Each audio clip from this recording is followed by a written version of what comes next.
Welcome to the Clutch Burners Podcast. This is your home for stick shift drag racing, stick shift tech, and more. And I am so excited because my cohort tonight is the Canadian Chuck Norris, Rich Guido. And inventor of the Bang Shift Billy, the Billy button, which I'm trialing right now. It's a fun button. Bang Shift Billy. And then these other two fellas here, I think you guys all were having some fun while I was working. That is a possibility. We've got one of them has a nice little southern drawl, and I'd like to say that we have actually 4 time zones on here tonight because Travis is in the background, but that's Central Time, and then we've got Rich and I are Western time zone, Mountain Standard.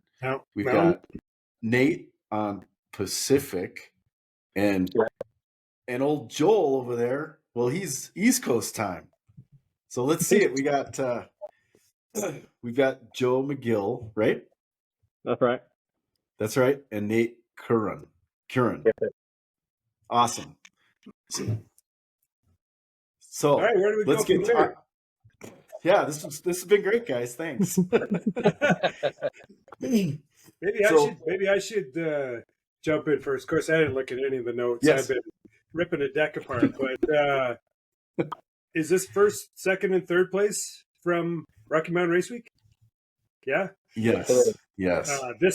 I'm just going to say it now. This time, because both Joel and Nate, it's just a matter of time. And Nate, I don't know how fast you went in the shootout, but I heard a mid 5 second pass or something, which is pretty much where Bill and I are. So you'll be flying by us. And I think you got a 750 cage too, don't you? Yes, sir. Yes, sir. Yeah. That's a problem, Nate. That's why we got you on the podcast now while we were quicker than you for a brief moment. Yeah.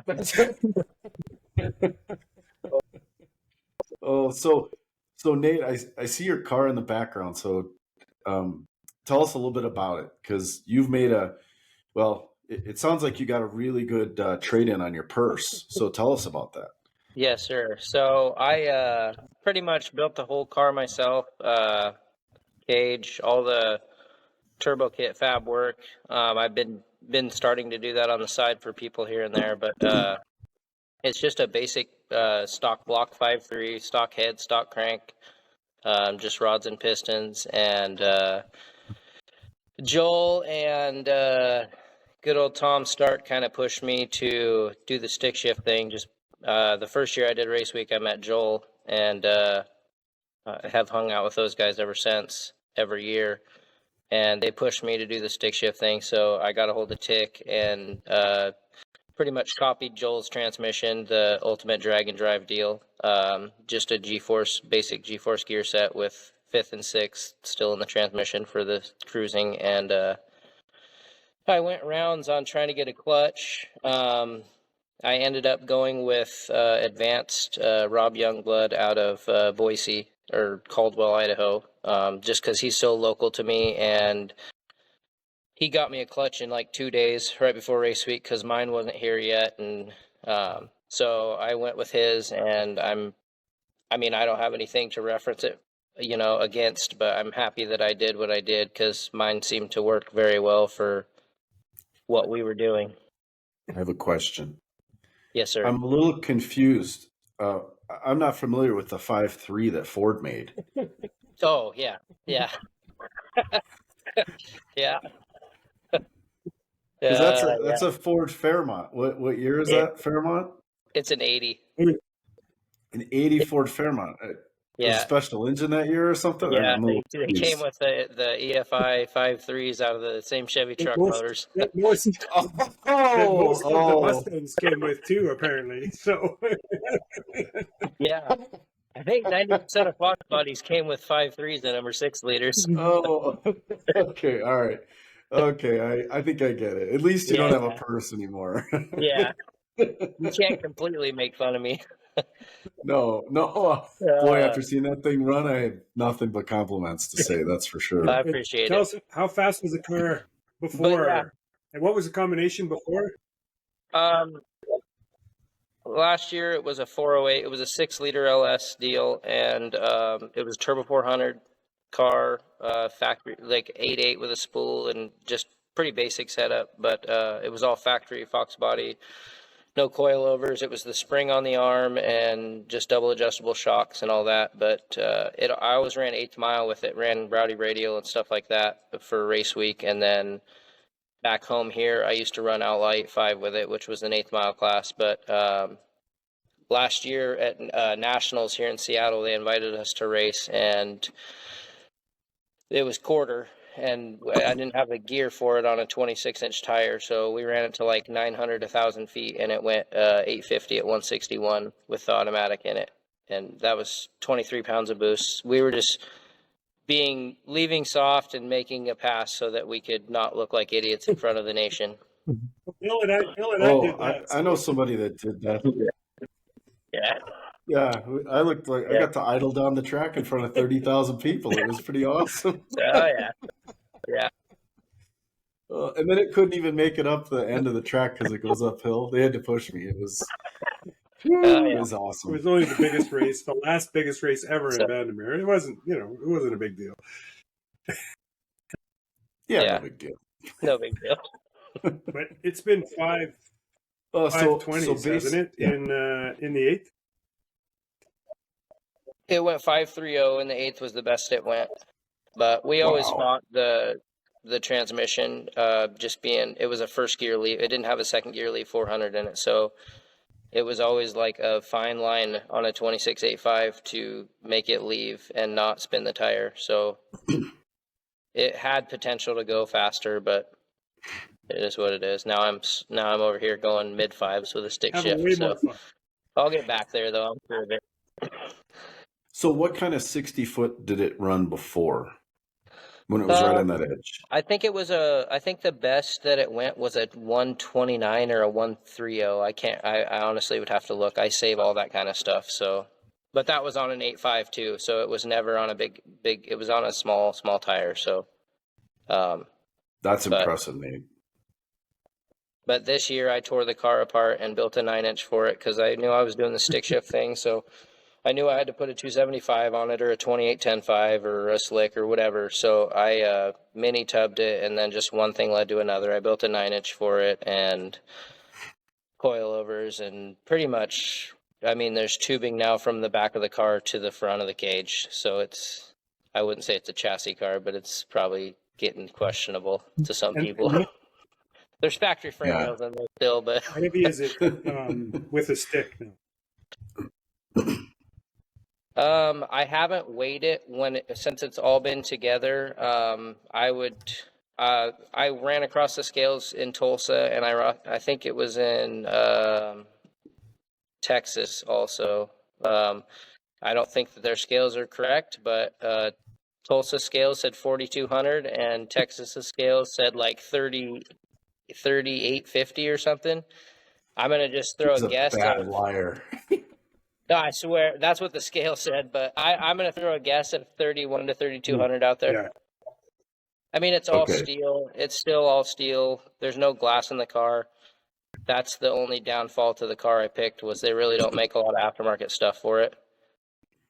So, I mean, they make hoods, but they're all lift-off hoods, and I've always liked the hinge deal, so I'm just stuck with all steel everything and all glass, so. Yeah, I mean, at 3,100 pounds, you would definitely want some aftermarket body parts that are lighter. Yeah. Yeah, tell me about it. Yeah. Amongst heavyweights. And most importantly, how is it cruising now with a 6-speed compared to where you were before? Like, how much more do you drive the car? I haven't really been able to drive the car. I had 0 testing before race week. So I drove it from my shop to my buddy's house, which is 10 miles, and we loaded it in the trailer. And we never track tested it. We threw it on the dyno just to see that the boost controller would follow what we told it to do. So that dome pressure, we knew what dome pressure was going to do with it. Other than that, I mean, we only made like 500 on the dyno with it and then pulled it off. We just didn't have time.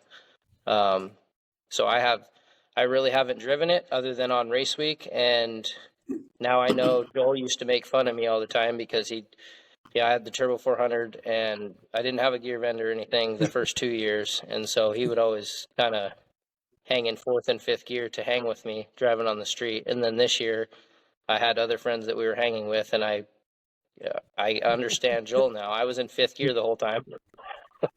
Couldn't even use sixth. Dude, Joel is nice. I don't have the patience for that. I would have been like, see ya. Yeah.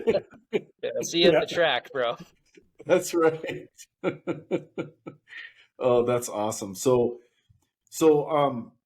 you like the switch to stick? I mean, my understanding was it was kind of something just a little more challenging. You wanted something different and a little more fun. Is that right? Yeah, I grew up like racing the little Hondas and stuff. You know, that was just the thing back in the day around here. So I always had stick shift cars back then. I mean, nothing of this caliber, obviously, just little Honda cars, but I always enjoyed the stick. And then when I bought this car, it came as a roller, and the kid I bought it from had a small block Ford, just a 302 deal in it with a 5-speed. So the car always had 3 pedals in it the whole time I had it. So, and I left the clutch pedal in there, and then it was always just kind of like, eventually someday I want to put a stick in this thing. And then these guys convinced me to be an idiot and waste all my money. And now I'm having a great time. We're here for great financial decisions, just Yes. so you know. Okay, Yes. Nate, how fast did you go? How fast have you been with the stick now? They're at it was Mocan. It ended up running pretty late, and the track, these two know it was pretty sketchy, the shutdown, and I ran pretty late in the evening, waiting and waiting and waiting to get another pass, and I went in the left lane. I went 9.0 at 135. I let off really early. 9:02 at 135. Went 570 to the 8th though. So That's awesome. It was hauling, but I didn't have my headlights on, and the bushes were coming up fast, so I was on the brake hard before the end. I tell you, I made a 906 pass at 161 in that left lane, and that shutdown had this. I think it was a jump actually. Yeah, and I was on the brakes and the parachute, and I was like, I didn't want to make another pass. And yeah. I decided I was going to make another one. But I was like, if it spins or does anything weird on any part of the track, I'm just going to abort the run because it's not going to be quicker. And that's exactly what happened. And I was like, thank God, because it was sketchy and the shutdown is super short.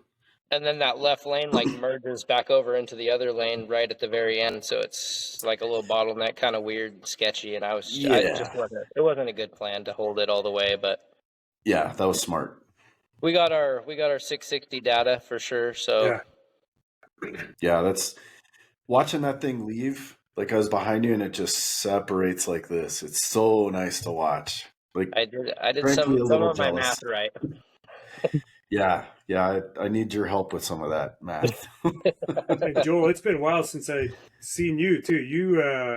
You overhauled your truck quite a bit too. Like 2 years ago, was it? Yeah, I did. I think the last time I saw you was on, I think it was the first sick week, 2022. But I was talking to you last year on Rocky Mountain. Yeah. But from last year to this year, I really didn't change anything. I relocated. I got rid of the factory fuel tank and put a fuel cell in it. Other than that, so Joel, give us a lowdown on your truck because other people may not be familiar with it. All right, it's a '97 C1500 Chevy pickup truck, single cab short bed.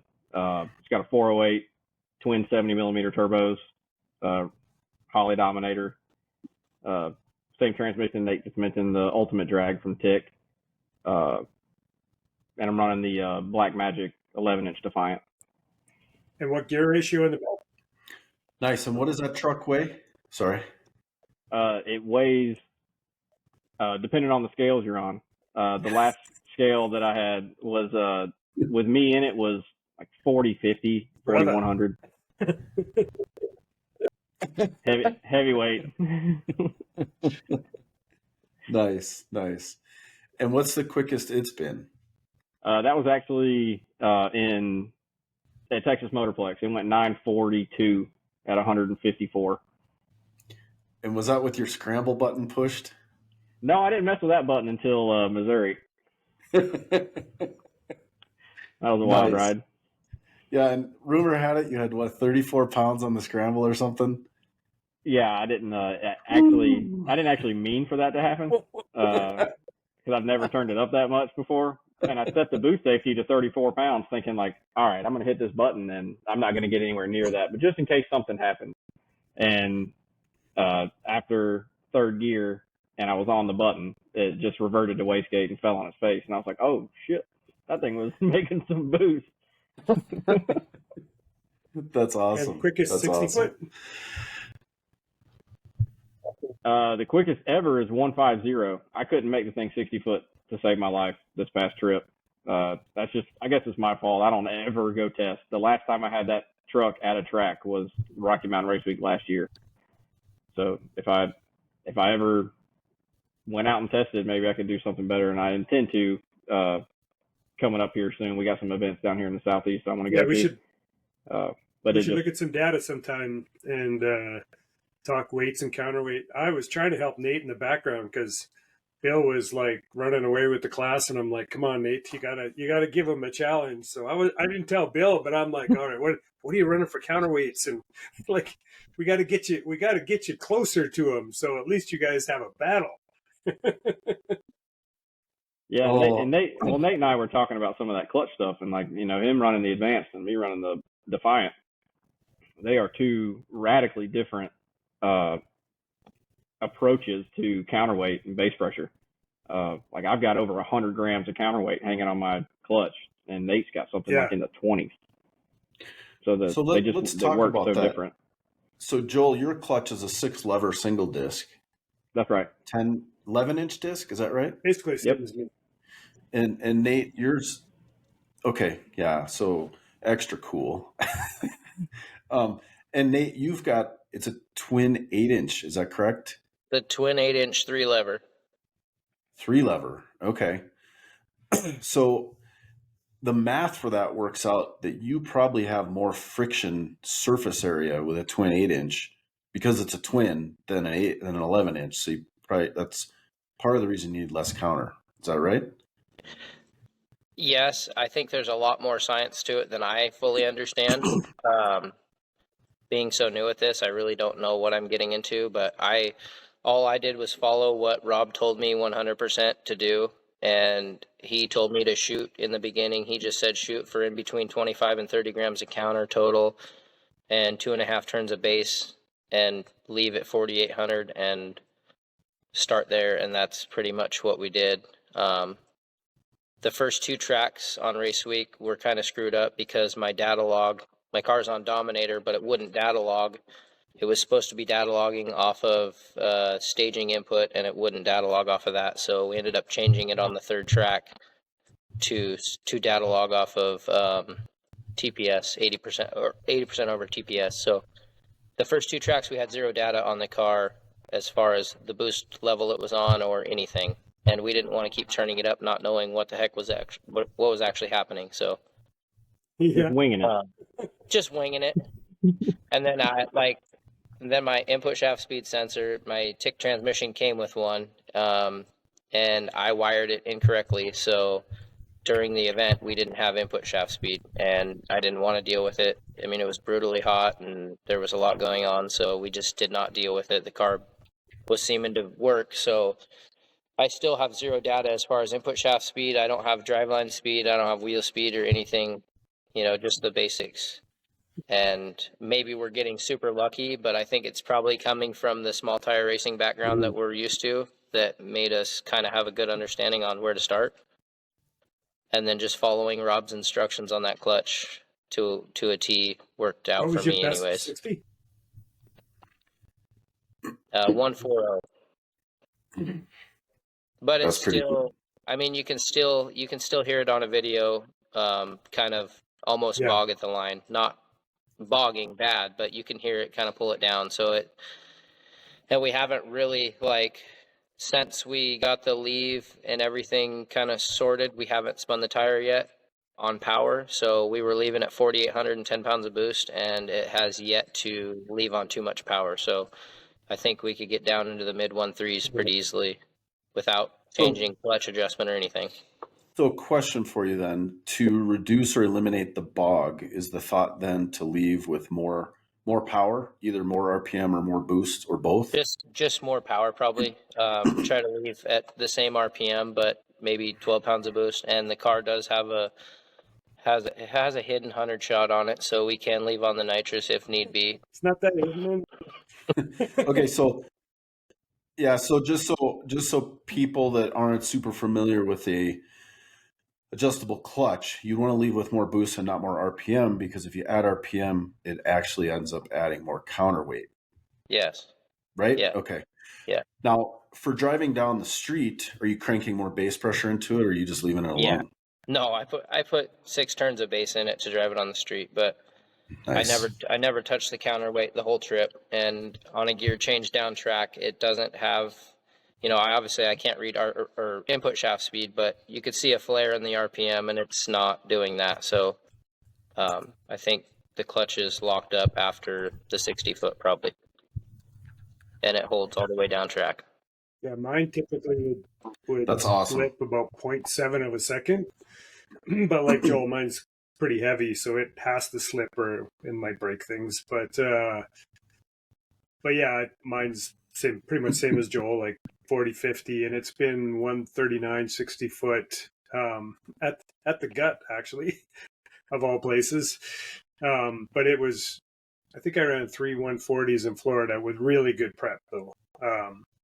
But some pretty heavy slip. I actually have the same clutch as you as well. That's my backup. It's in the trailer. So I have both. I have an 11-inch and I have a dual 8-inch. So I can't remember how much counterweight I ran on my 8-inch, but I had to put quite a bit on, but heavy. Yeah, the weight thing's big deal. So I have tons of questions. Now, all three of you guys are running radials, right? Yes. Yeah. So Nate, since you did all the math and you figured this out, like I'm like bumbling around in the dark is what I feel like. But what would be the difference on your chassis setup if you had a slick on it versus the radial? And have you ever run a slick, or have you always been on radial? That's what I was going to say. I couldn't answer that honestly for you. I would have to research it, just because that's what we've always done, is ran the little tires were little radios. So just super familiar with it. And a lot of people, when I started getting into this, said run a slick or this or that or whatever. And I just went with the radial because I knew Joel runs radials. I know so much more about the radials, and I just don't know much about slicks or chassis setup for a slick. I haven't researched it or tried, so I just went with what I know from the 8.5 stuff. Yeah, so I'm going back to a slick for this next event, but these tracks up here are not Florida. So it'll be interesting because I've been running this pro bracket on mine, and for the most part I was getting it to work, but when some of these tracks up here are pretty sketchy, so I'm going to try a slick again and see if I can go back. And I don't know how much I'm going to have to change, Bill, so I'll let you know if it's major changes. But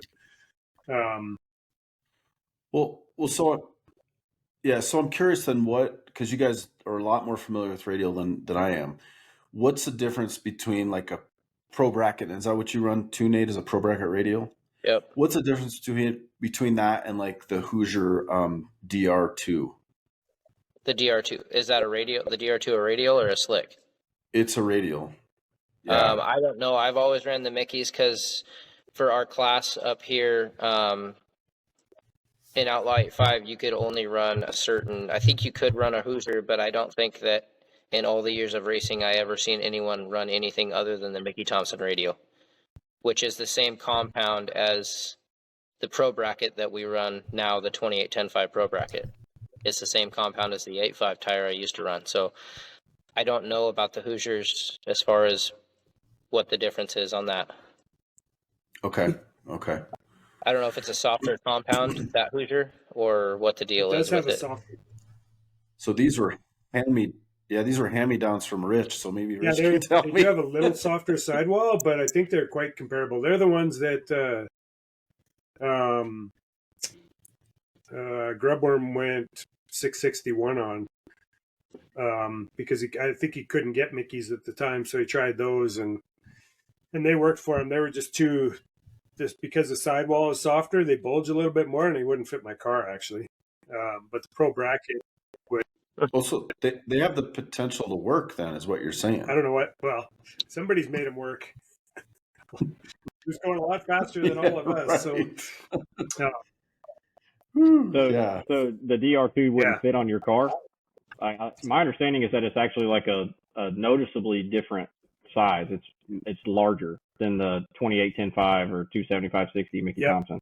and I have 10-inch wide rims, but yeah, it wouldn't. It was probably half an inch overall wider than the Mickey was, which should help, but it doesn't fit. Yeah, I and wouldn't be able to fit it either. I'm very, very close to my leaf springs already, and very close to my fender lip, so I don't even think I could And are you attempt to running run a it. Pro bracket? You just bring Yeah. your truck up here and I'll clearance things for you this off season.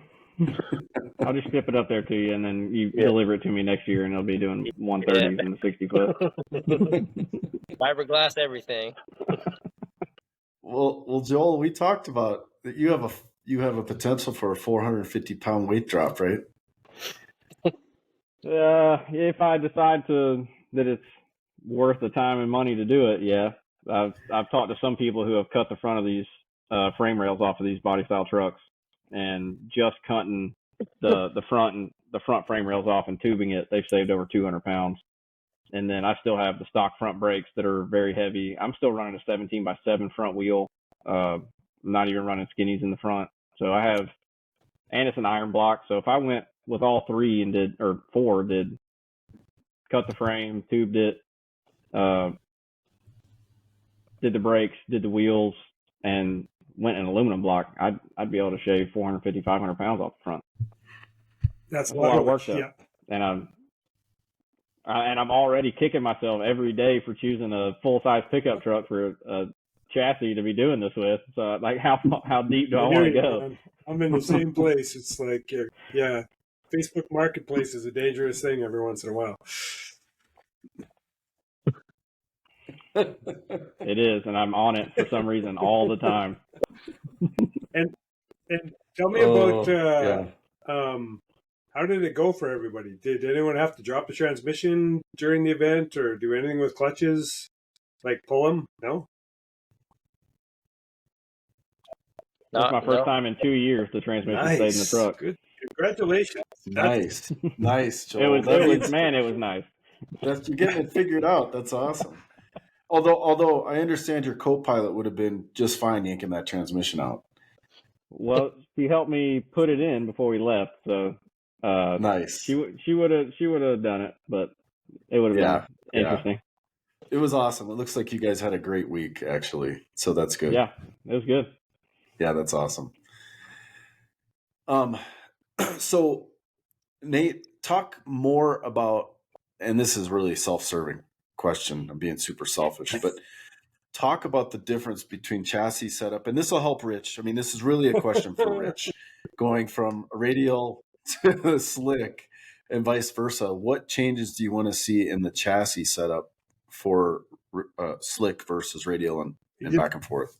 So I have some friends here locally that do a lot of no prep stuff. I mean, there's not a lot of no prep stuff around here, but whatever there is, they do some of that, and then they'll run radios in Vegas or whatever. And a lot of those guys, the only thing they will change on their cars to race either is front shock settings. And even on a no prep surface, you know, they're going 470s on no prep, 480s on no prep, and all they change is front shock settings, and the car still, with a slick on it, is still driving the tire like it would a radial versus, you know, lifting and squatting so much in the rear or whatever. So I don't know how they make it work that well. I've never done it, but I've seen them do it and talk to them about it. And yeah, they've told me they're not changing bar angles or anti-squat or any of that stuff. They are leaving everything the same as a radial. They're just changing front shock settings. So I don't know. Interesting. Yeah. Interesting. So are they running a tube when they switch to a slick just to make the sidewall stiffer? Since I would imagine the setup with the radial, they're just driving that tire pretty hard. And if you do it with a slick, you're just going to smash it. Yeah. Yeah, and they probably, I assume, I've never asked, but I assume they're probably running more air pressure than the normal guy with a slick wood or whatever. Like 30 or 40 pounds, probably. Yeah. I mean, I ran 19 in my radials all this. I don't know what everybody else does, but I'm at 19 pounds all this last race week. Yeah. So, and this is the first time I've ever ran a 28 on the car. Yeah, in Florida. Rich, you run about 18, don't you? I was up at like 20 pounds in Florida. Like the tracks were so good, and even then, when I look at some of the video, it was still hitting the tire pretty hard. But yeah, but a lot of guys will say that the weight of the car, you need to run more air pressure because it will smash the tire harder, the weight of the car. So the lighter car, I could get away with running 17 pounds or something, but I always think if I can get that thing to leave on 20 pounds of air pressure in the tire, it's going to go faster than if it's at 17. So I'll always creep up on that number too to try to make it less drag on the car down track. And Joel, what about you? What do you run? So I started out running around 18, but I had to bump. I was around 21, 22 by the end of the event. After I got some video of the truck rolling out, like it was trying to wad the tire up, as soon as it leaves, and I just kept bumping it up and kept looking at the video. And once I got to, 20, 21 pounds, it seemed a lot more happy. And then you're on a Caltrack. So what's your setup in the back? What's that look like? So I got Caltrack split monoleafs, the Caltrack bars, relocated the shocks, behind the axle, pretty vertical, strange double adjustables. And that's basically, I don't have sliders. Top hole, bottom hole. So my Caltracks have 3 holes. I started in the middle, and that's where it's been since last year. But after talking with some people, I wasn't getting the separation that I was expecting, leaving the starting line. And eventually the last 2 days I had them in the top hole to get a more aggressive bar angle, and really backed off on the rebound setting on the shock, and it started to separate better. I think I need to visit the rear shock setup on the truck. They weren't valved for my truck. They were just off the shelf units from Strange. And, when I got to on the end of the event, I was all the way backed off on rebound with the Caltrax in the most aggressive hole, and it still wasn't separating as quickly as it can. They have 7 inches of travel. That truck has 7 inches of travel on the back. Wow. And it really wasn't standing up. So maybe something to look at. So when you say backed off, you had the rebound setting the loosest it could be on those shocks? That's right. Mm-hmm. Oh, wow. Okay. Interesting. It might not be separating because of the 4,050 pounds holding the back. With 70% up, well, yeah, but a lot of it's in the front too. So I don't know. It's a complicated mess with a full size pickup truck. That's a challenge for sure. Sorry, Nate, I cut you. Yeah, I'm an idiot. I was looking at videos of mine actually this afternoon, just trying to see where I can improve things, and mine is at full separation before I pass the tree. The car's at full separation. I mean, I don't have shock data sensors to tell me that, but based off the video and its ride height, it's at full separation passing the tree. And I was behind you in the lanes enough times. I will agree with you. That thing just stands up, leaving. It's awesome. It is beautiful. It is, and it's not super fast. It just goes like that. It's so good. So you're thinking you'll put some more rebound in it to slow it down a little bit? I don't know. A couple of years ago, I probably would have said yes, absolutely. But I have a lot of Canadian friends from like Abbotsford area that race like X275 and stuff that come down to Seattle and race. And talking with them and stuff over the last couple of years, I mean, their cars are at full separation instantly, pretty much on the hit, and they stay planted down track. And they all tell me that if you can get it to separate fast and hold it, then it's fine. Get it to separate as fast as you possibly can and hold it. Interesting. So, I don't know. I'm just a little redneck that likes building shit, so I don't know. But I'm going to follow the smart guys that tell me what to do. So, Who is? Well, I'm a little further back in the line, and I'm going to follow you, Nate. So is it a triangulated forelink or like a stock style or?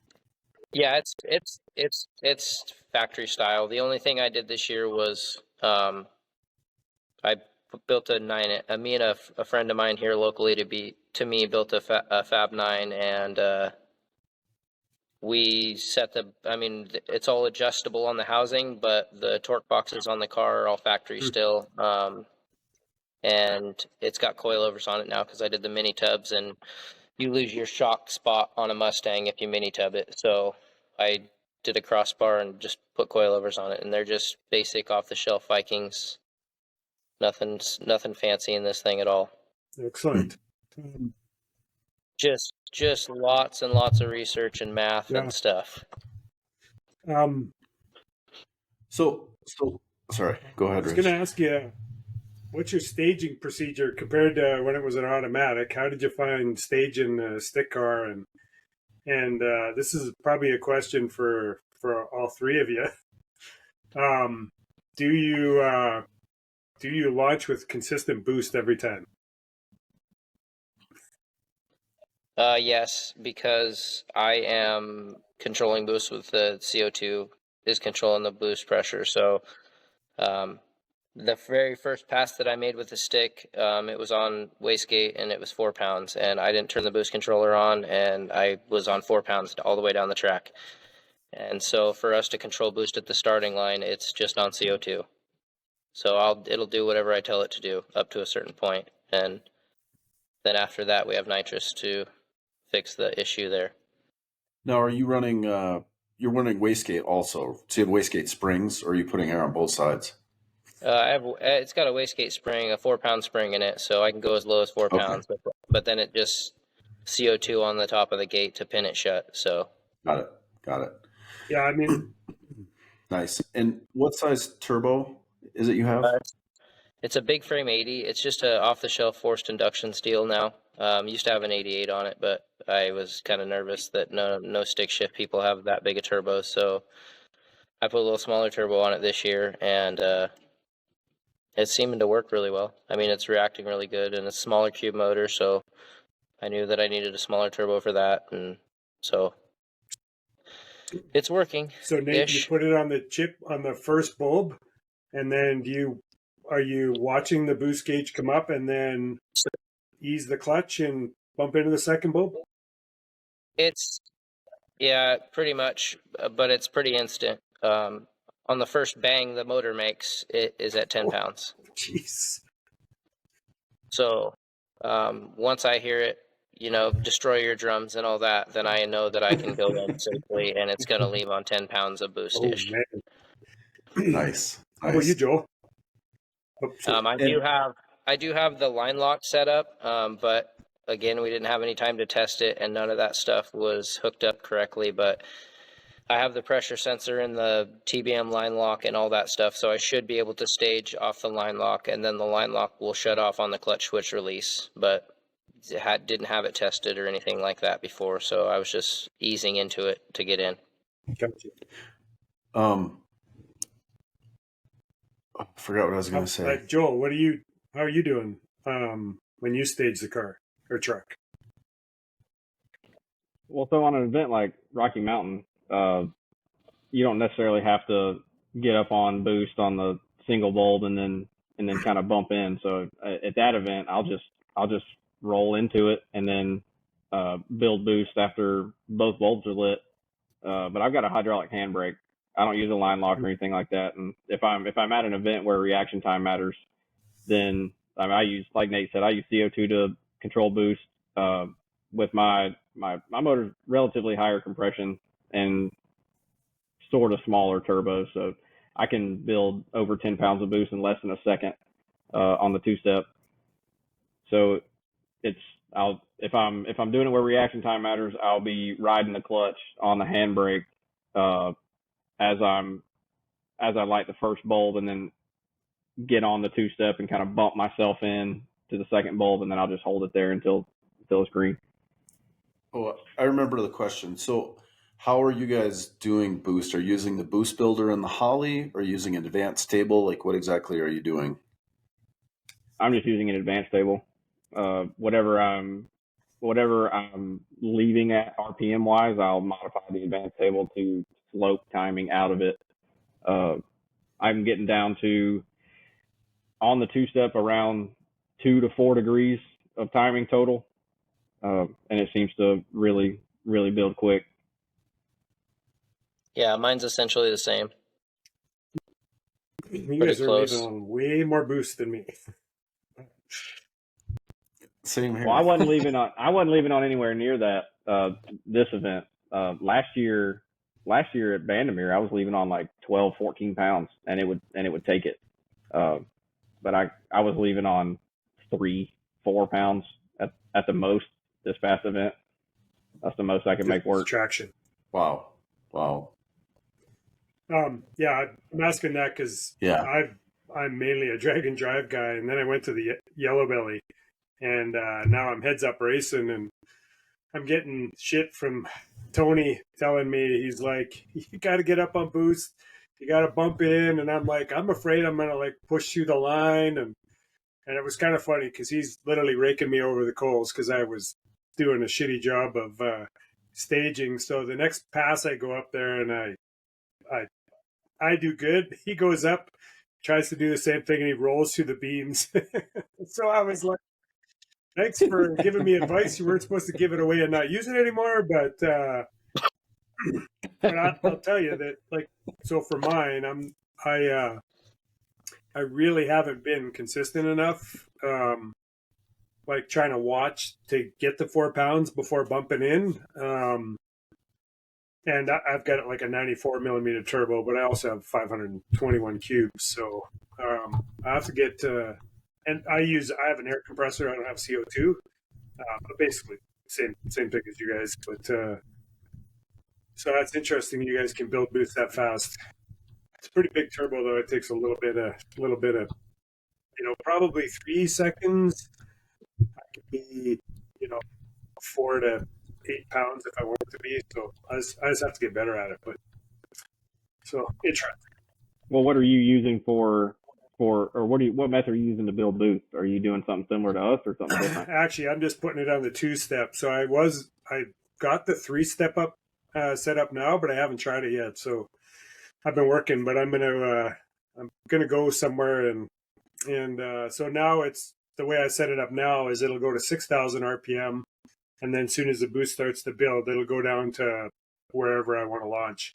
Typically, I'm launching around, if the track is really sketchy and I need the clutch to slip, 3,600 pounds. But if the track is good, then I can leave at like 43 pounds.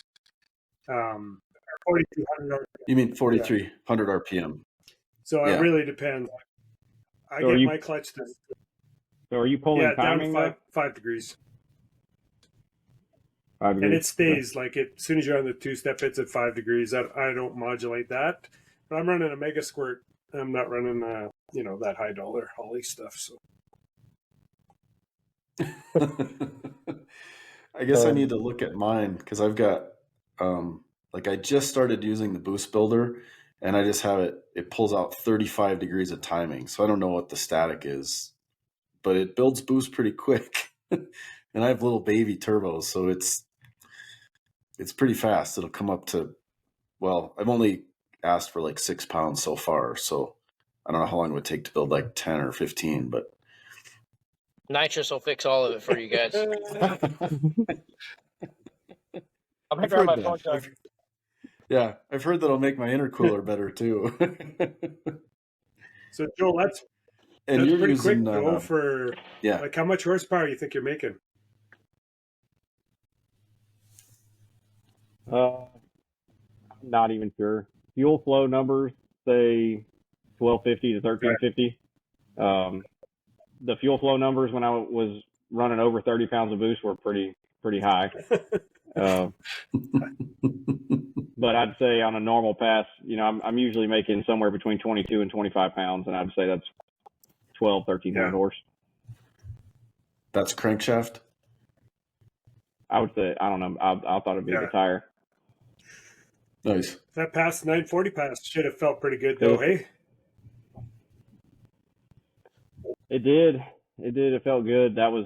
Unfortunately, that was one of those times where I'd gone out a couple times before that and just knocked the tire every pass, and that was going to be the last pass of the night. And I was like, man, I got to get something. So I turned everything down, launch RPM down, boost down on the leave, boost down track. I was just trying to be as safe as possible to make it go down. And so that 940 was, I think it was a 170, 60 foot. And it was on like 16, 18 pounds, something like that, just because I just wanted to make, but it was the first pass of the event that really, everything worked.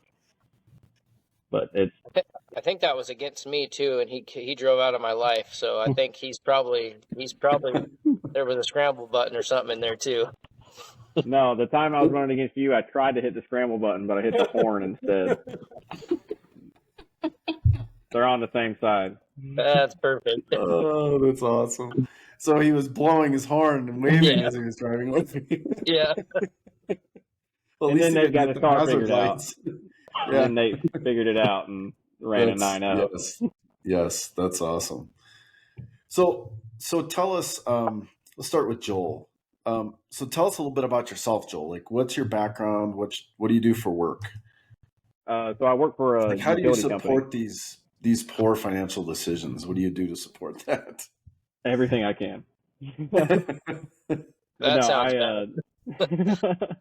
Whatever I can. No, I work for an electric utility company and deal in high voltage transmission substations.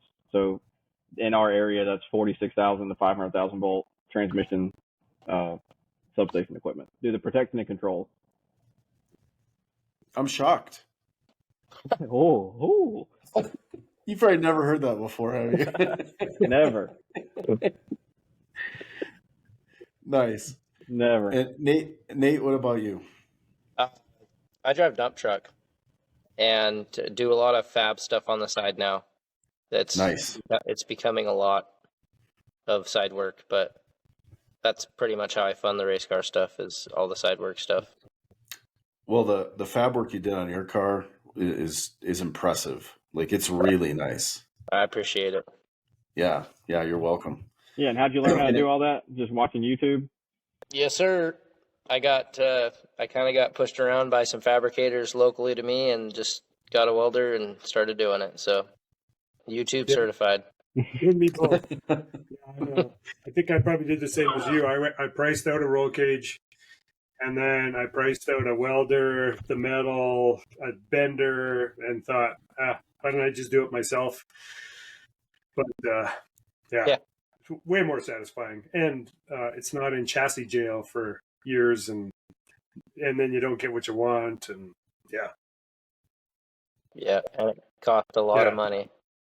I think doing my 750 Cert Chromoly deal in my car, I probably saved $7,000 or $8,000 with buying all the material and a welder to do it and all that. And a tubing bender too, I guess. Yeah.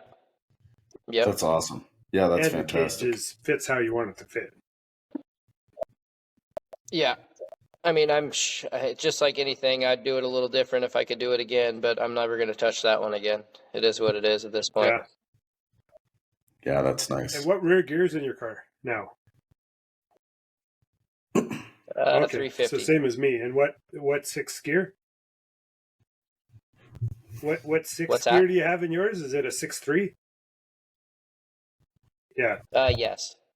I think that. Yeah, you didn't get to use it, I guess, so it doesn't.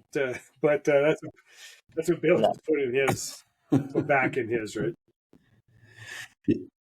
Yeah, and actually, I have, since we're talking about sixth gear, I did have the 0.5 in there for probably a couple years, right, Rich? Yeah, and I'll tell you, switching back, some of the things that I've noticed, and let's keep in mind that the last race week I did crack the block, and I honestly think that there's a likelihood that that 0.5 may have contributed to that, because I used to have, from driving, it always, the transmission was always really noisy unless I was going like 100, which the authorities don't tend to like much, but the motor was really happy at like 2000 RPM. But like valve cover bolts were always loose, intake manifold bolts would loosen up. So it seemed like there was a lot of harmonic vibration happening throughout the entire car. And I switched back to the 6.3, and now I'm cruising 2000, 21, 2200 RPM. I'm getting like the same fuel mileage. It's super smooth, way quieter. I'm not seeing bolts coming loose and stuff, which makes me think that there's a lot less vibration happening. For my case, it just seems to be a lot happier with that. And it, like, I don't have to downshift on small hills like I used to into fifth. It pulls it just fine. It's kind of interesting. I wasn't expecting that, but that's. Well, I would say that after those roads, if all your bolts are staying tight, then I'd leave that sixth gear alone, because those roads were brutal. Yeah, but what was interesting was this race week was, God, especially with the humidity. I think that was one of the hottest ones I've ever done. And initially, when I drove down, I actually picked up my co-pilot en route, but I drove down with the belly pan on, and this was with the new motor, like new block and stuff. And man, I was running like 210, 220 degree temps, and oil temp was like 220, 230 the whole way down. And I was like, this is probably just a new normal. And then I pulled the belly pan off, and it dropped oil temp 30 to 40 degrees and coolant temp about 15. So needless to say, I won't be cruising around with the belly pan on anymore. Yeah, So great. wasn't expecting that. Joel, what about? Yeah, do you see that too, Rich? Yep. Yeah, it's lines up pretty tight and stuff. So yeah, when the belly pan's on, the oil definitely runs hotter, and the engine, as does the engine, because of the hotter oil. But do y'all run an oil cooler at all? I don't. Yeah, I don't either. Yeah, typically with the belly pan off, I would say oil temp is pretty much matches coolant temp, maybe just a little less. So yeah, but it's amazing. You get airflow around that oil pan, how quickly and how much it drops it. Like I was amazed how much cooler it was, like 30 to 40 degrees. That's significant in my mind. Mm-hmm. Very much, especially on those long drives. Yeah, The first year I did race week, it was an automatic car then, but the very first year it had a concrete filled 6 liter in it, and it did not have an oil temp gauge or anything, and we made the trip. But I think that's what probably made the trip, was not having a gauge in there to make us stop. Yeah. You don't have problems if you don't have the gauge for it. It's all good. You don't have a clue, then you're fine. Well, it's funny. Like my daily has an oil temp gauge in it, and it routinely runs anywhere from 220 degrees to 260 degree oil temp, and that's just OEM. So in my mind, I was like, well, it's less than that, so it's fine. Yeah. It's just really nerve-wracking when you're in the middle of nowhere in a race car and stuff's doing weird things. Street car, Nate. Street car. Yeah. Sorry. Yeah. Exactly. Joel, what rear gear are you running? 373. I got the 0.5 overdrive 6 gear, and I actually wish I didn't have it. I never used 6 gear. I think I got into 6 gear twice this past trip, and that was when we just were. I think we were rolling 90 or 95. Other than that, I just felt like I was lugging it, and with the adjustable clutch, I don't really like cruising around at 1900 or 2000 RPM.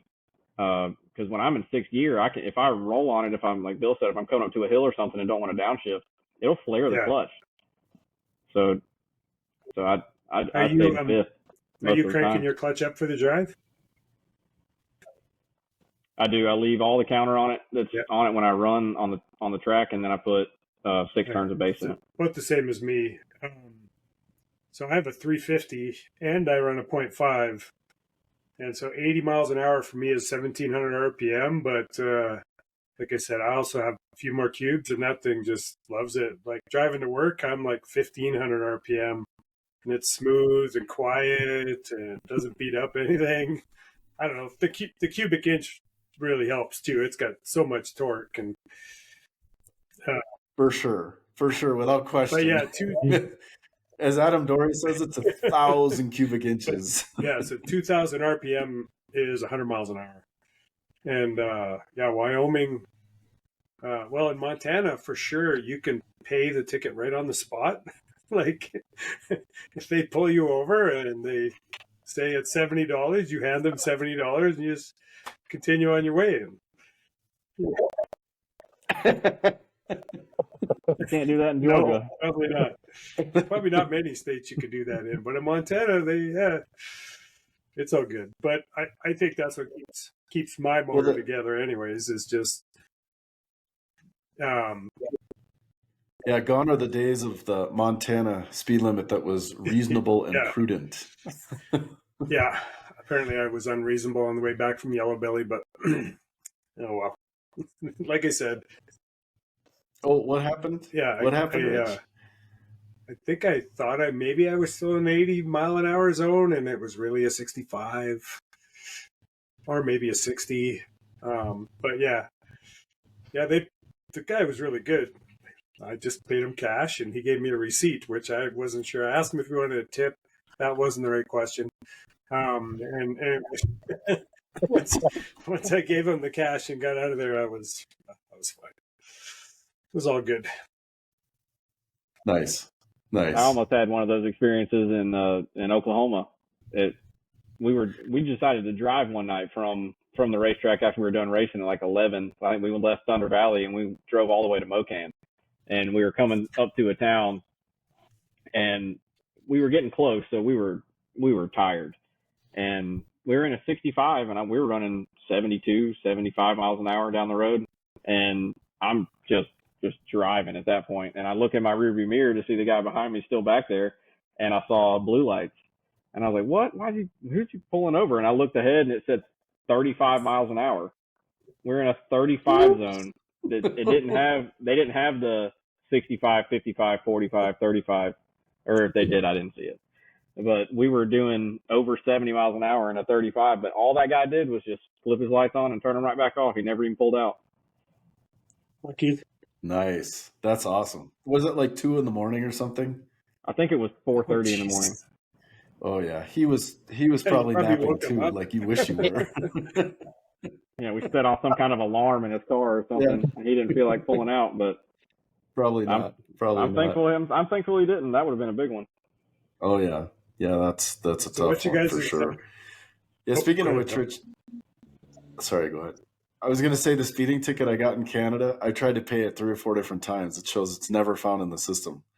But I might have to bring that with me if I come back because they're going to try to arrest me or something.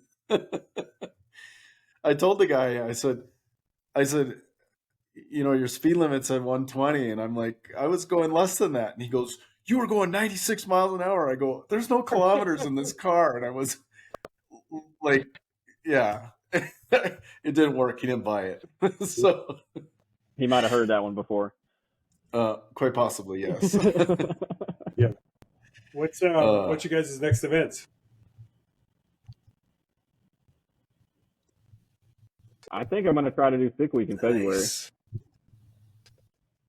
I think I'm going to try to do that. Other than that, there's a couple small things that are happening down here. A couple things in South Carolina that I might try to go to, but I think I want to get back to Sick Week. The tracks are so good, and the weather couldn't be better for this type of stuff.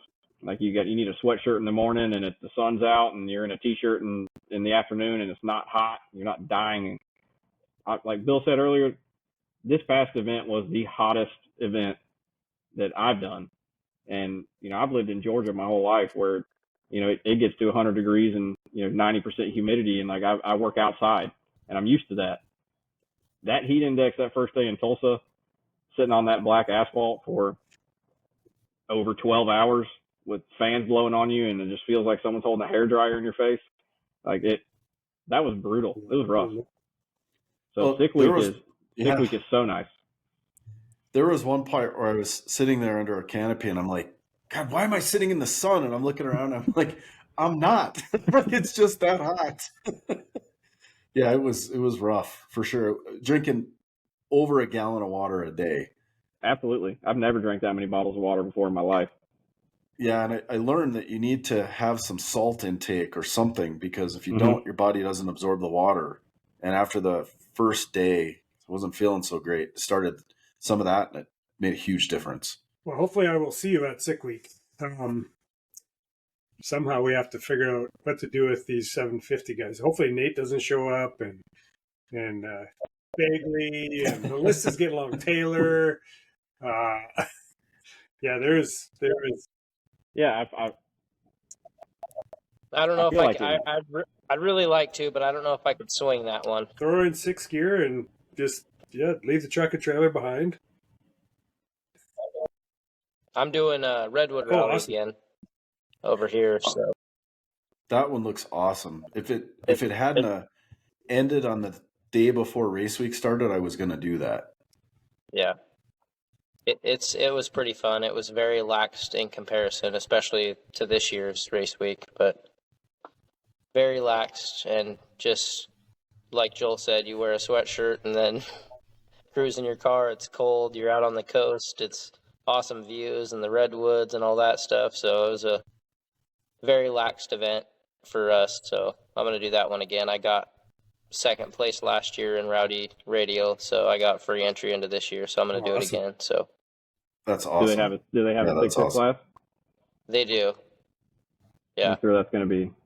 I think you might be able to take that one. Yes, sir. And when is that?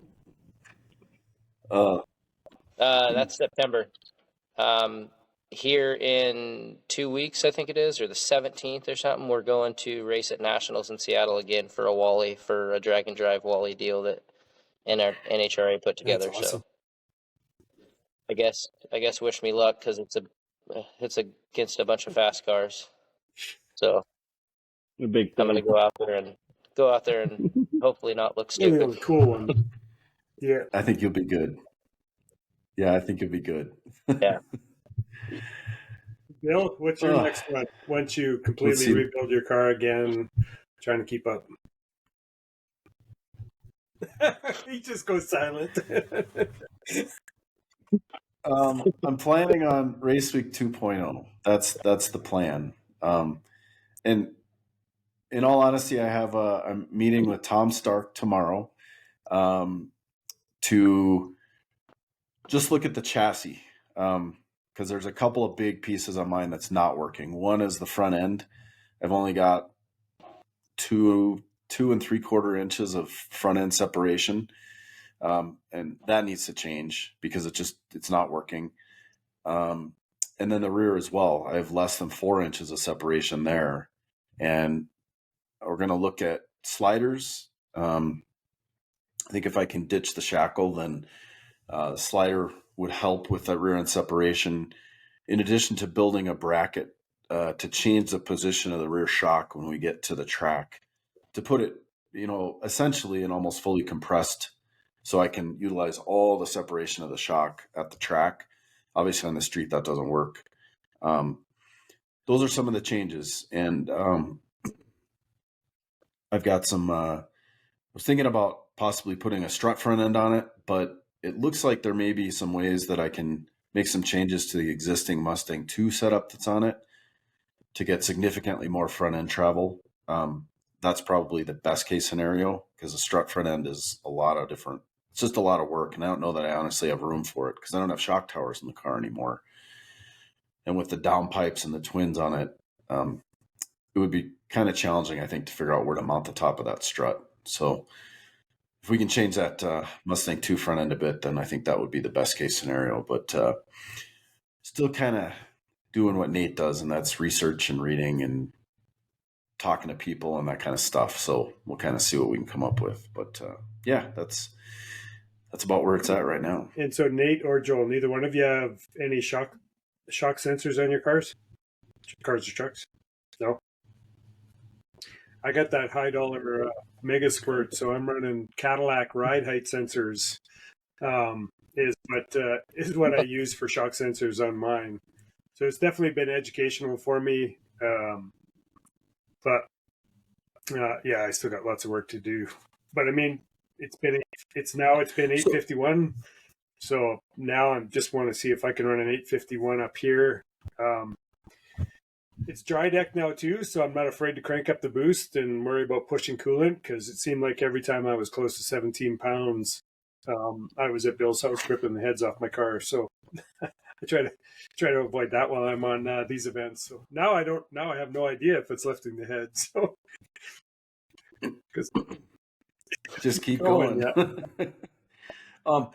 So Rich, I'm curious, when you added shock sensors versus just looking at video, was that data did it really help your program, or do you think you could have done the same really analyzing No, the it was video? really hard to tell when the front shock was topping out before. But I can consistently see with the data log and the shock with the rear wheel speed sensor, basically the output. My drive shaft sensor is just the T56 Magnum speed sensor. That's all I use. And I use the same thing. So I can watch that, and if I knock the tires off, typically it's topped out the front end and like too early, and I lose a tire. And so a couple of clicks on the shock, the front end doesn't top out by the time I'm at the top of first, and the tire stays under the car. So yeah, it was more front shock data than rear has helped me. I don't know, like Joel, when I watch my car, like I don't really seem to get much separation, but there's a whole lot of weight on the back of that car when I'm going down the track. So I can see that it does separate though. Like it'll separate in every gear after the gear change, just about till the next gear change. It will slowly separate. I haven't calibrated it, so I couldn't tell you exactly how much it's actually separating, just that it's separating continually going down the track. But so yes, I would say it definitely helped me dial in the shocks and the settings, because like Joel was saying, the track is so good down there, and sea level, you don't have to worry about spinning the tires, so it gives you a lot of opportunity to pay attention to stuff. As compared to The tracks are incredible. Nice. Like I was doing my best down there, 60 foots that I've ever had, with single adjustable rear shocks at terrible angles in the factory shock locations, with a monster triple disc clutch, just some knockoff traction bars, stock leaf springs, all that. Those tracks down there were fast. They make tracks. You feel like a hero. And I had none of the stuff that I have now. Yeah, I have none of the stuff that I have now, and I've made all these changes to the truck and everything that I was supposed to do, and I'm going slower. God, that's frustrating.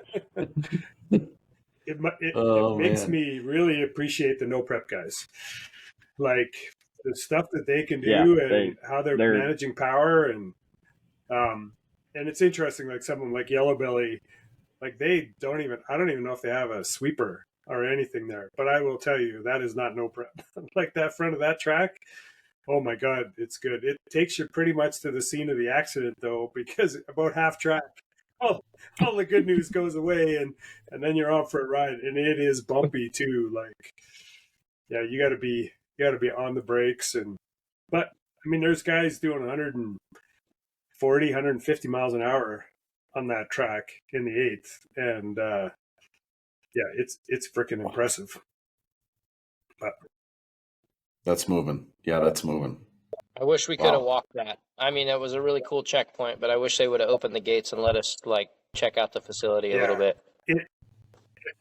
Yeah, it's crazy to see it when we saw it versus the videos when Rich was there. I was like, this is not the same place. No way. Yeah. It's I mean, it just looked like, yeah, it was just gangster when you were there with all the people and everything in the dark. I was Yeah. like, wow. it's a pretty wild experience. I'm going back. Like, I had a hoot though. Like, it was fun. I want to run like a 570 or something there. I mean, it went 6:0.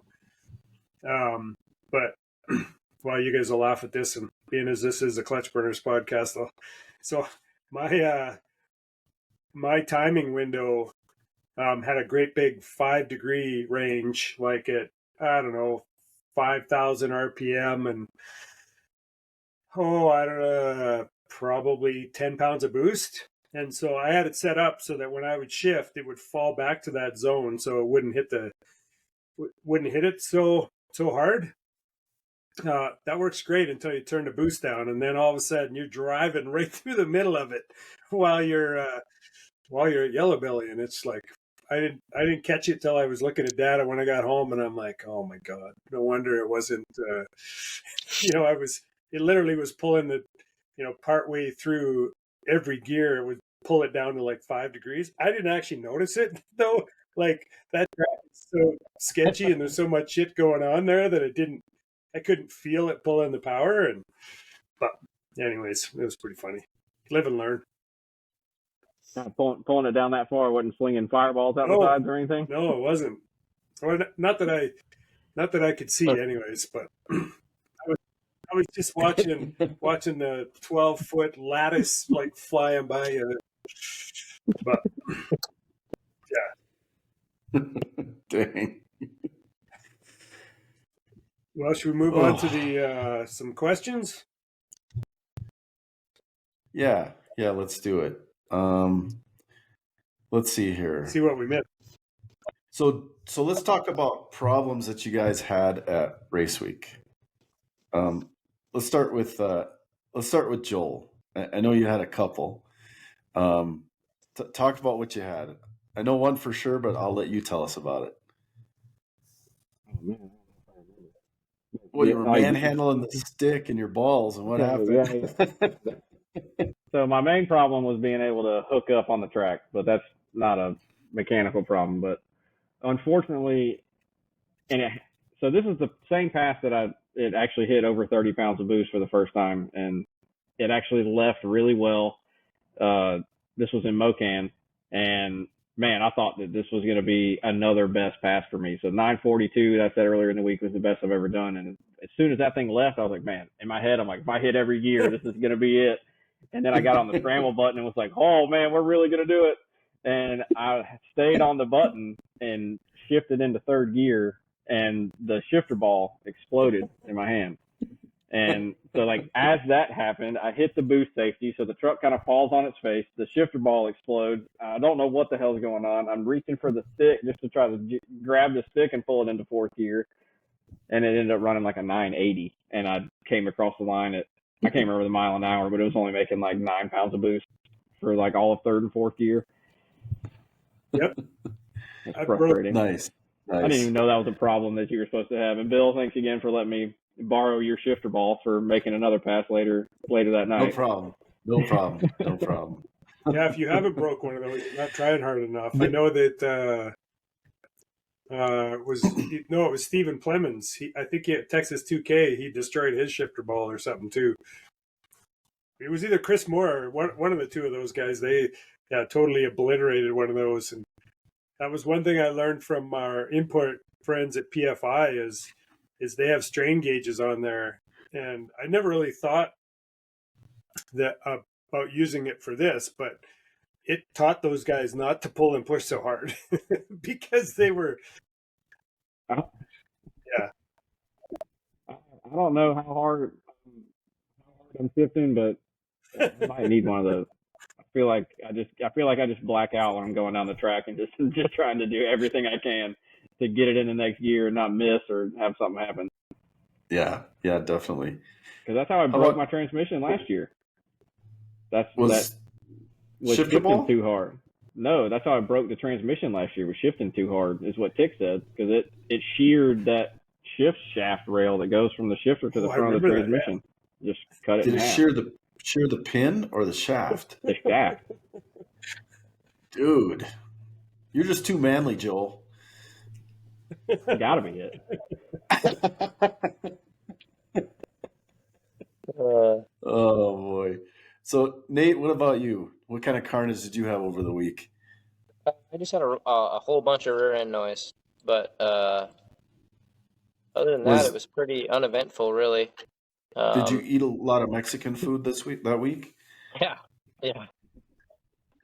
No, so I built that 9-inch, and I got a slug from a buddy that was used, and I didn't really look into it very well, but since I got back, I think I pulled the pinion out, and it looks like the pinion was used, and the ring gear looks brand new. So I think the meshing, and it's just making a bunch of noise, and there's quite a bit of metal in it. It's got a 10-inch pro gear, so I don't think you're really supposed to street drive on those because they're really soft. So I think I'm going to have to address that whole situation after nationals, but pulling the car in the shop, as soon as I get home, I clean the car up and I change the oil at my buddy's shop, and then I go to drive it here, and I go to pull in the shop, and I broke the freaking shift rail selector pin in the transmission. So my transmission is actually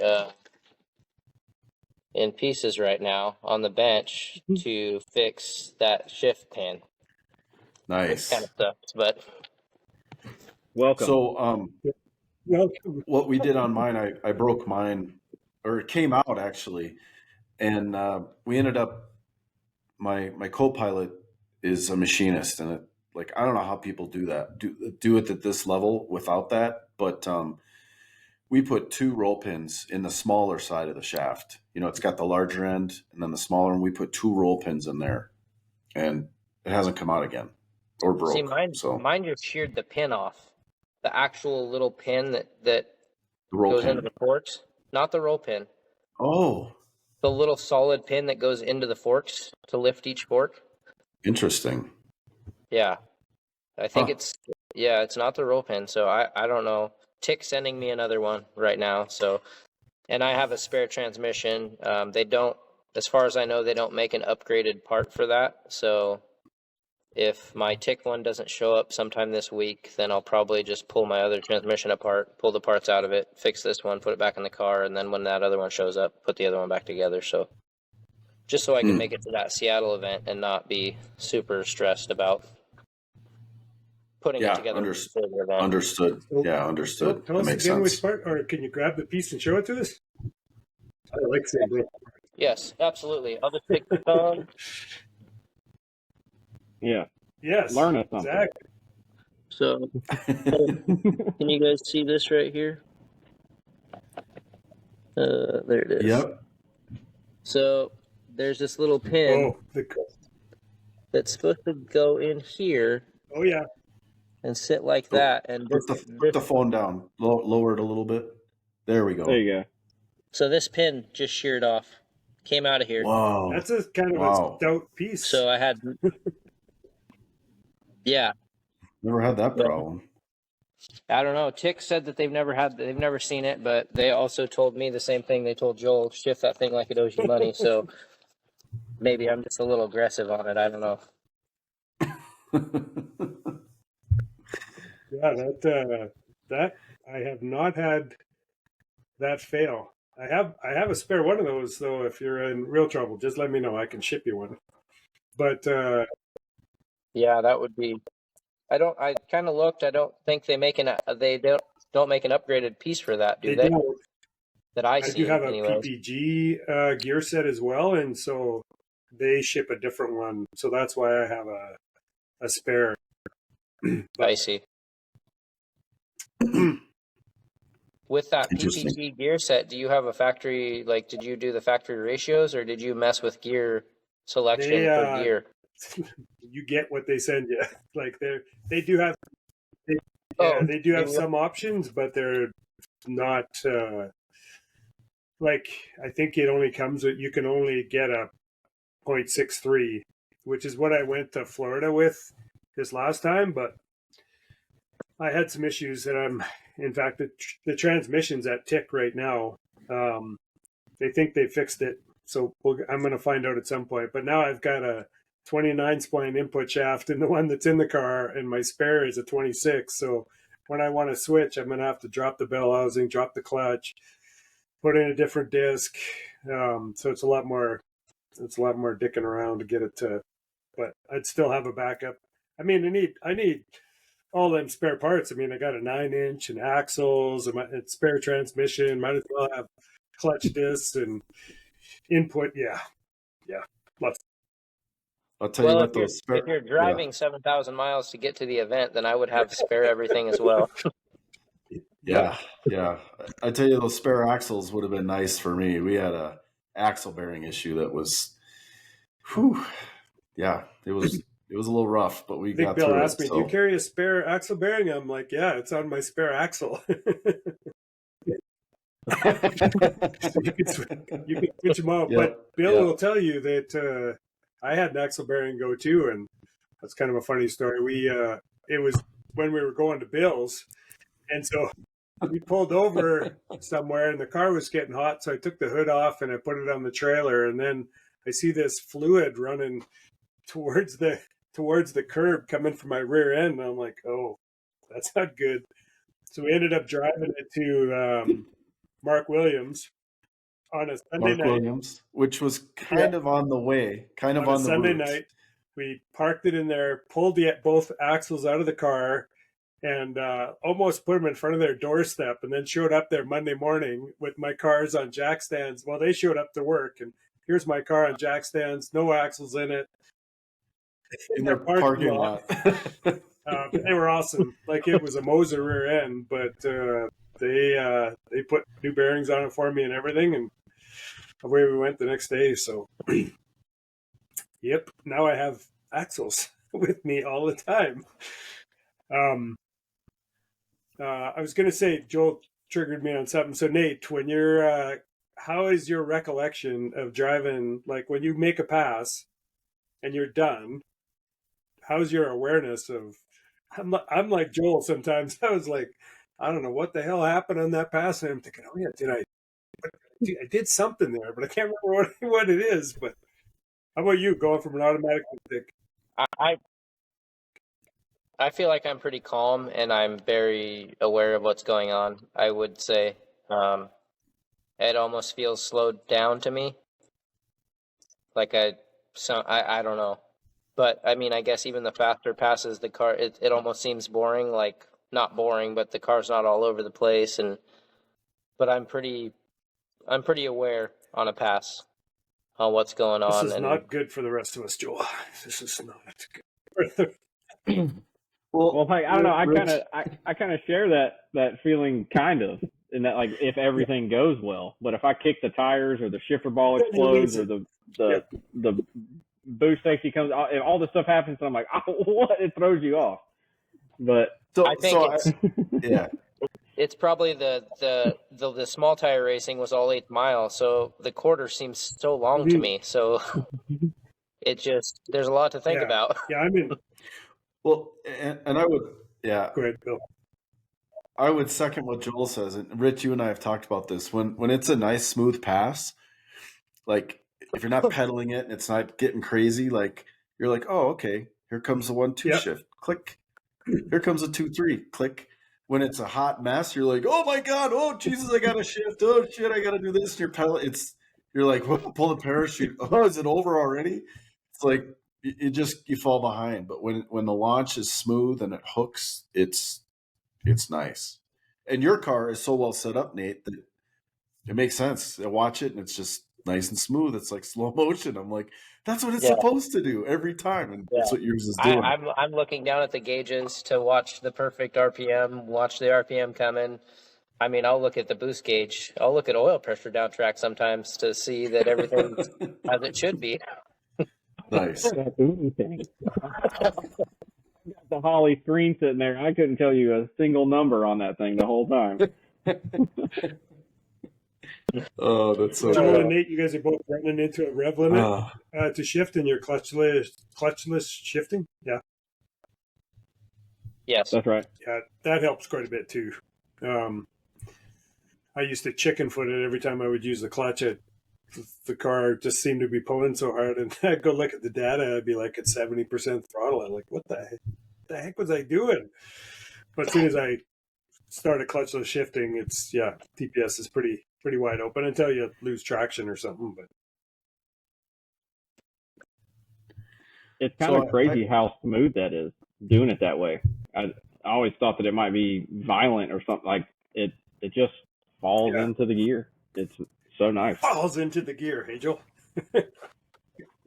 As long as you're just making it go in there.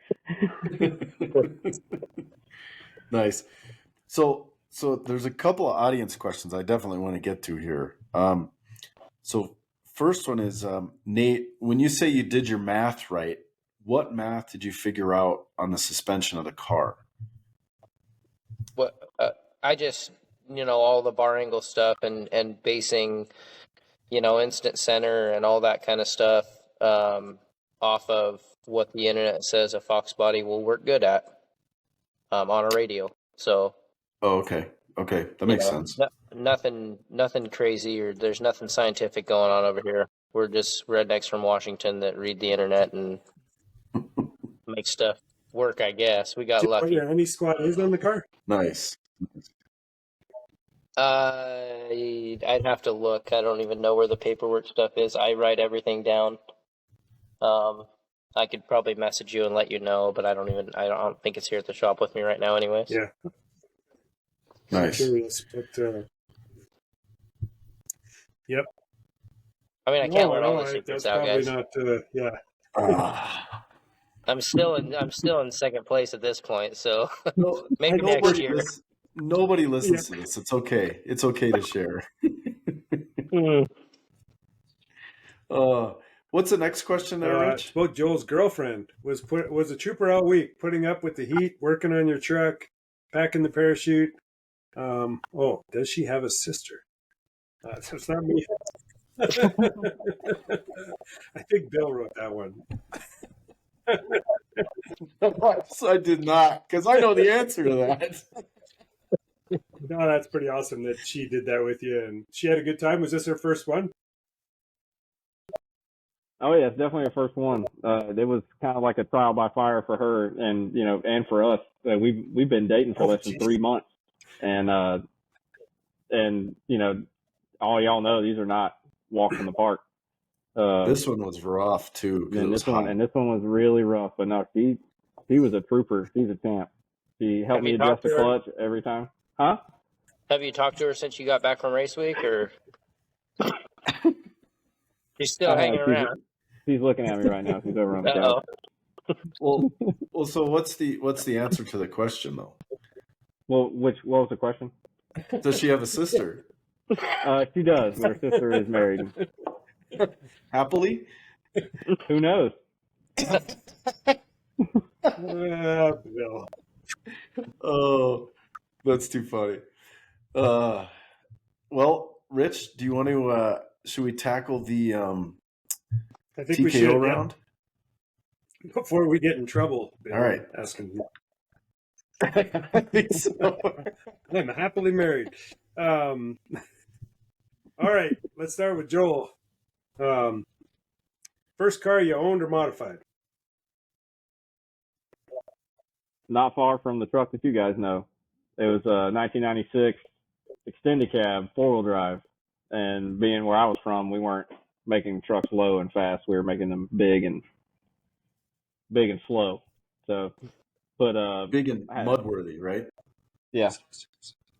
No, the put like an 8-inch lift on it, and 37-inch mud tires, and just the opposite of what I'm doing with trucks now. Nate, how about you? I had a little Acura Integra. Was my first car that I modified or did anything to. Nice. Boosted, I hope. It was on it was a nitro steel. How fast? Nice. Yeah. I don't even know that we went to the track back then. I mean, the first car, but I did eventually had some Hondas that were in the 12s area. Nothing crazy, but just fun. A lot simpler back then. All sticks. Right? Yeah, for sure. Yeah, oh yeah. Nice. All right. We'll pull it down into second gear. Start with Joel. Joel, what, in your opinion, has been the biggest technology change to move our sport forward? So something that is kind of obvious to me, and I don't know if anybody's ever said this before on the show, but what Holley and other EFI systems have done with their entry-level EFI systems and complete harnesses that you can get for just barely over $1,000. I think that's a way that people can economically get into it, and and engine swap whatever you want and find ways to do this more affordable. I think as EFI and progresses like it has, and gets as affordable as it is, I think it'll draw more people to build things and get into the sport. So when you say engine swap, would that mean putting an LS into a Ford? Is that what you're talking about? Specifically putting a 5.3 into a Ford Fairmont, yes. Okay. Got it. Same question, Nate. Okay, Nate. Yeah, same question, Nate. I would say that I agree with Joel, but I think the biggest thing that has helped our sport in progression is just the internet in general. Being able to do what I did based off of someone else's trial and error by researching how to make a Fox body work or whatever, as far as suspension or what combination works for turbo with this motor. We don't have to try those things now, or we don't all have to be super smart about it. We just have to know what to read and know what to ask, I guess. But YouTube or any of that stuff, you can find any information to make me come out of the gate swinging with a stick shift car, where 10 years ago that probably wasn't going to be a thing, just because no one around here knows anything about stick shift racing. Not that I do either, but I've read enough and learned enough. So I think just the internet in its whole has helped the racing stuff progress so much. Yeah, totally. That's awesome. You're the first person to say that, and I couldn't agree more. It's such a huge resource. I think we all just forget about it because we use it all the time. But I like that. But just the communication that the four of us are doing right now is just, we're sharing ideas or picking each other's brains or whatever, and I think that's the biggest thing for sure, in my opinion anyways. No, totally agree. I agree. Why don't we stick with you, Nate, and then we'll leave Joel on mute until it's his turn. So if you could spend one day with someone, who would it be and what would you do? Oh man, in what I just got into, it would be one of you guys, the OG stick guys, or someone like Nick Coleman and just Jonathan Atkins or somebody like that, picking his brain on. I want to learn. I want to go fast with this deal, and I want to progress with it. So for me, it would be somebody like that, just to try to learn something. Yeah, Nick, well, we've had both those guys on the podcast, but I'll tell you, like, Nick is so technical, and he is one smart dude, and goes to show how fast he's going, and hard working too. Much like yourself, done everything himself, and he's a great dude, and Jonathan too. There's so many in this community, but if you want to go faster, you best hang with those guys, not me and Bill. We can. Yeah, exactly. I have given you all of my knowledge in the last hour and 39 minutes. You got it all. So save that golden ticket for somebody else. Yeah. I don't know that I ever want to be that level. I still want to do the drag and drive stuff. And to me, I get to enjoy the car so much more than, say, Nick Coleman does with his truck. I mean, he goes really fast and sets records, and that's probably very satisfying. But I like the whole being in the middle of Kansas or Nebraska or Oklahoma or whatever, and just the adventure of that is what draws me. So I don't know that I ever want to be that level, but I would like to potentially be, flirting with the 7 someday with a stick shift deal. Yeah, Travis sent us these questions, and I was going to say Jonathan Atkins because of what he does with what he has. He's got that old Camaro with that ancient technology engine in it. But since you said that, Nate, I don't know. I would say someone who's kind of on the forefront of building some awesome engines and tuning, and probably Pete Harrell. He seems to really know his stuff. And engine building is something that I am fascinated with, and that I just when I assemble my engines in the garage, like I feel like I go to a whole nother place. It's extremely therapeutic for me. So getting to pick somebody's brain or hang around someone who really knows the ins and outs of that would be awesome. Yeah, I agree. So what influences you to build your cars? Car, truck? I don't really know how to answer that. Is that me? Well, Like, So I guess I recently got into all this stuff. I haven't been doing this stuff for a very long time. But I started watching this stuff on the internet and saw the events and saw what drag and drive was, and that's kind of what I built my truck to do. I didn't build it to be just a drag truck. I built it specifically to take to those kind of events. So the coverage that 1320 does on the events like this, seeing you guys run and the coverage that they did of you guys, and how the event looked in general, that's kind of what motivated me to build this truck. And I actually made the first quarter-mile pass of my life on Rocky Mountain Race Week in 2021. So I'm still pretty new to all this stuff. That's awesome. I didn't know that. That's pretty cool. That's part of the cool part of doing this podcast is you get to learn stuff like that. So that's awesome. You're going pretty quick for only starting in 2021. Yeah, most definitely. Let's flip over to Nate. How about you, Nate? What influenced you to build your cars? Oh man, I think just friends and racing. I had friends that raced Outlaw 85 back home here, and I used to go as a crew member and just help with their programs, and that kind of slowly pushed me to do what I did.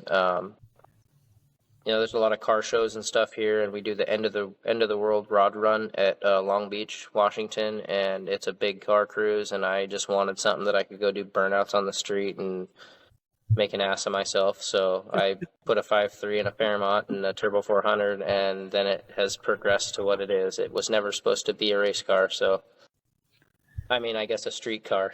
So Yeah, thank goodness it's not a race car. yeah. So we'll stay with Nate on to the next question. And I know you're relatively new to this, but what, in your opinion, is the secret to stick shift racing? The clutch.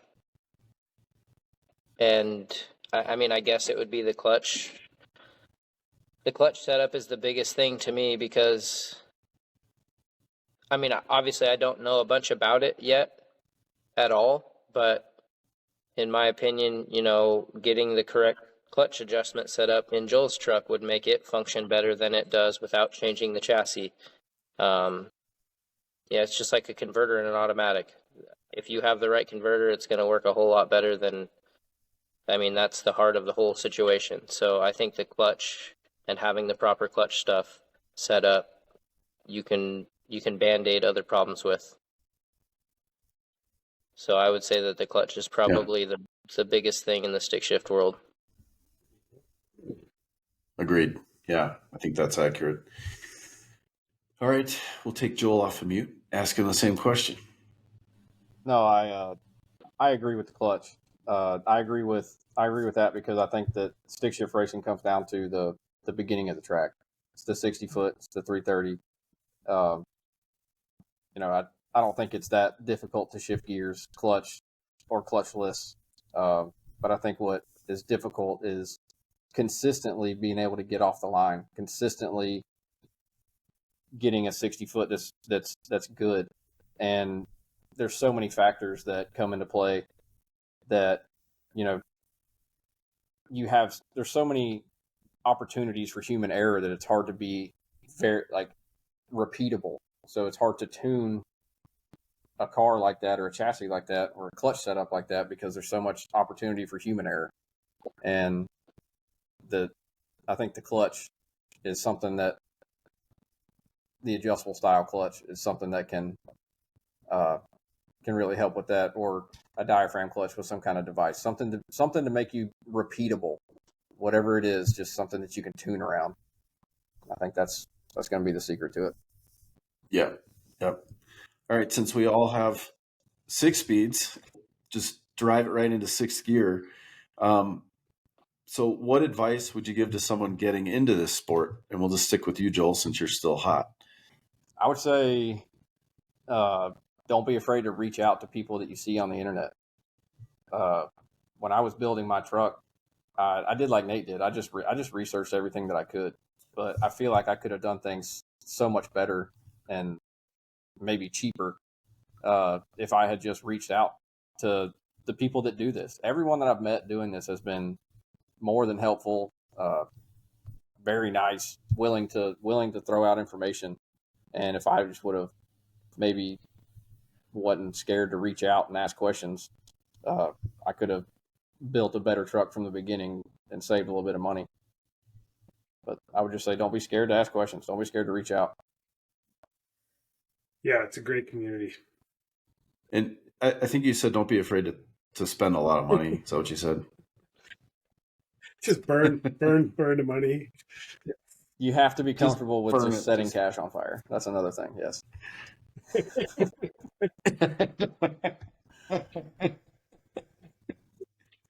Smiling while you're doing it.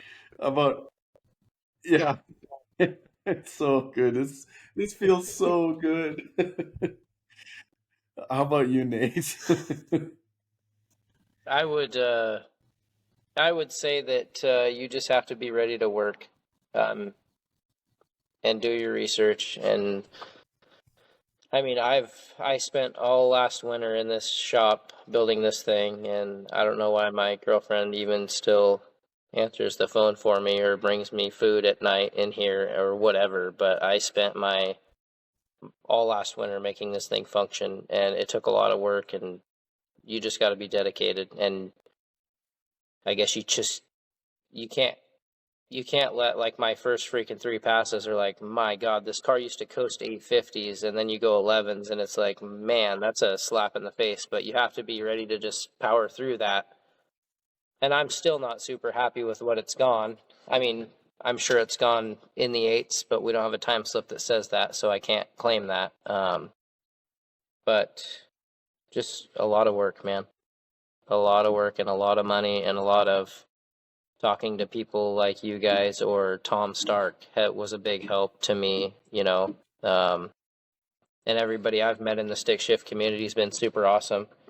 I mean, meeting Tom, I mean, I'd seen him at race week, but meeting him last year when Joel was ahead of him in points and he broke his transmission in Pueblo, and then Tom Stark goes, hey, I have another T56 at my shop in Colorado. You're going to have to go get it. But he gave Joel a T56 pretty much to guaranteed knock him off the second place spot.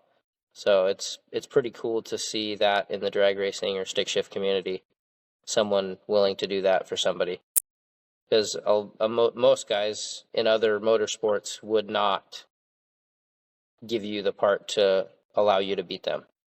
So that's super cool for the people like that. I agree. And I appreciate Tom Stark always answering the phone for me when I have that was awesome. Broken transmission question or whatever, and he'll always answer, call me right back or whatever. So it's nice. Yeah, honestly, the whole Stark family they're pretty remarkable. Like I feel pretty fortunate to even know them. Absolutely. So, yeah, I would agree. Absolutely. Yeah, your 570. My car 570 at sick week went 875. So yeah, I'm pretty sure. And your car's lighter, so it would probably back half harder than mine. Yeah, there's no doubt you're going to run 8s. And I mention this to both of you too. Like, if you want to look at clutch data at some point, I'm more than willing to share mine and compare with yours and see if we can help, because I have no doubt that you could go 125 or low, even lower 120s in your car being 3,200 pounds. Yeah. I just need to get that data so that we have something to look at together. Because right now we don't have anything. So Yeah, you probably need that. Yeah. Yeah. And same with you, Joel. I mean, you and I are weight wise, we're running the same clutch and same weight. So, yeah, we'll see if we can't figure it out. And we're almost running. I think I'm not running as much counterweight as you, but I think I'm at like 90 grams, and like depending on the clutch disc, even though they're all 5135s that I run, some of them are way, they just don't grab as hard. So sometimes it can be a turn and a half, and sometimes it's a quarter turn, like barely anything, to get it to slip the right amount. So, but yeah. Awesome. Well, I want to thank you both for coming on here. It was awesome. I mean, I know Joel already, but it was awesome to meet you, Nate. And it was a great week. It was hot, but it was awesome and competitive. I was frankly pretty worried about partway through the week when I saw your car make a pass. I'm like, whew, like I think I have a decent lead here, but oh man, it was creeping up really fast. And when you made that 570 pass, I was like, man, next time he shows up, I'm in big trouble. I may have said to Bill in the background, I'm like, this is the time to race Nate, because it might be the only time you get to beat him. Because that's right. That is a possibility. I think that was said more than once. Yeah, I agree. yeah, it's all in good fun, and I think the hardest part about race week is not trying to push stuff too hard to where you finish the week. Because anybody can go out there and go real fast on the first track, but you got to make the week. So, yeah, agreed. Yeah, you got to finish. That you'll never place if you don't finish. So, yeah. And awesome. if you don't know, Bill started a trend now. So Taylor Hedrick is driving all the way from, I don't know if he's in North Carolina or South Carolina. He's driving, towing his trailer, and coming up to do Miles of Mayhem to take the stick car class, because I think he's been 8-0 and like 530s in the 8s or something. This is 8th mile, so it's going to be interesting. But he's driving all the way, and he's not throwing it on a trailer, so that's pretty awesome. Huh. So there should be some good footage, hopefully, so you can kind of follow along. I mean, hardcore. I was trying to follow you guys every chance I had. I was rewinding and I was working, but yeah, it was pretty cool to watch. And Nate, I'm like, every day that guy is like knocking a second off his ET bill. Like, you are in trouble. Like, I think it was 2 seconds the first time, and I'm like, that's a shakedown pass for sure. And then I was like, oh yeah, he's coming. Yeah. He's coming pretty hard, I think. Definitely. Yeah. All right. Well, let me throw a huge thanks to Stick Shift Nation for hosting the podcast. And of course, you can find the Clutch Burners podcast on all the platforms. And we'd love it if you'd head over to stickracing.com, grab a Stick Shift Nation shirt, hat, or sticker. And wait, there's more. You can also get Clutch Burner shirts. They're live. So get on over there and grab one. That's stickracing.com. And then do you guys have, Joel, give us your social media plugs, Instagram, all that good stuff, so people can follow you, see your activities. I have is Instagram, and it's at Joel Go Fast. All right. And Nate? Mine is just at Nate Curran on Instagram. And I do have Facebook, but I do all the build stuff I've started Instagramming, so all the build stuff is on Instagram. So anybody can hit me up or message me for questions or whatever. Awesome. I may do that. And if you guys are ever in Washington, we can have lunch. So Yeah. Perfect. All right. Okay. I think that's it. All right. Should we wrap Yep. this up? All right. Awesome. You guys hang on, but we'll call this one over and out.